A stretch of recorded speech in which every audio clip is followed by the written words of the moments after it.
If your business has more than 20 employees, you're legally required to have a joint health and safety committee. Unless you're in Saskatchewan, then that number falls to 10 employees. If you're not entirely sure what that means, don't worry, you're not alone. A lot of people either don't know what these committees actually do, or they think that it's just another box to check, and others aren't even sure if they need one. So today, we're going to clear all that up. By the end of this video, you'll know exactly what a joint health and safety committee is and what it does for your workplace. Let's get into it. A joint health and safety committee, sometimes called a JHSC or a JOHSC or an OHC, depending on your province, is an advisory group made up of both employer representatives and workers. The key word here is joint. This isn't just management making decisions about safety and handing them down. It's a collaborative structure where the people doing the work sit at the same table as the people running the organization. Together, they work to identify hazards in the workplace, come up with practical ways to fix or reduce those hazards, and make sure that the health and safety concerns actually get heard and acted on. Think of it like this. Management has the authority and resources to make changes. Workers have the on-the-ground knowledge of what's actually dangerous day to day. The committee is where those two things come together. And it's worth noting that the committee's role is advisory.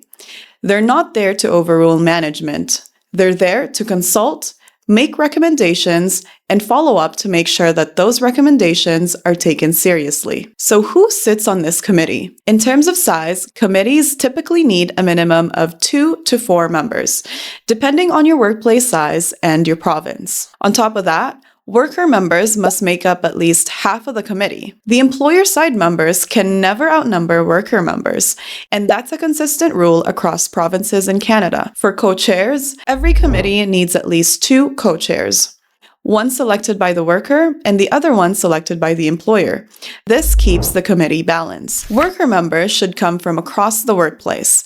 There should be a representative from different shifts, departments, and roles. The goal is to make sure that all parts of the operation are represented. Employer members are typically supervisors or managers with actual authority in the workplace. In terms of meetings, committees are expected to meet regularly, at minimum once a month, and minutes from those meetings must be recorded and posted where employees can see them and should be kept on file. Okay, so now the big question. What does a joint health and safety committee actually do for your company? One of which is hazard identification. Members conduct regular walkthroughs and inspections of the workplace. They're looking for anything that could lead to injury or illness, like unsafe equipment, poor ergonomics, chemical hazards, and slipping risks. Because the workers on the committee are in these environments every day, they often catch the things that management would miss. The second one is investigating incidents. When accidents or near misses happen, the committee plays a key role in investigating what went wrong. The goal isn't to assign blame. It's to figure out why it happened and how to prevent it from happening again. Number 3, making recommendations. Once hazards are identified, the committee formally recommends corrective actions to the employer. And this isn't just a suggestion box. Employers are required by law to respond to those recommendations, typically in writing, within a set time frame. The fourth one is being a bridge between workers and management. Workers who have safety concerns can bring them to the committee. This creates an official, structured channel for safety issues to be raised and resolved, without workers having to worry about speaking up on their own. The fifth one is supporting safety programs. The committee helps establish and promote safety training, policies, and programs across the whole organization. They're not just reactive. They're proactive about building a culture of safety. The sixth one is refuse unsafe work investigations.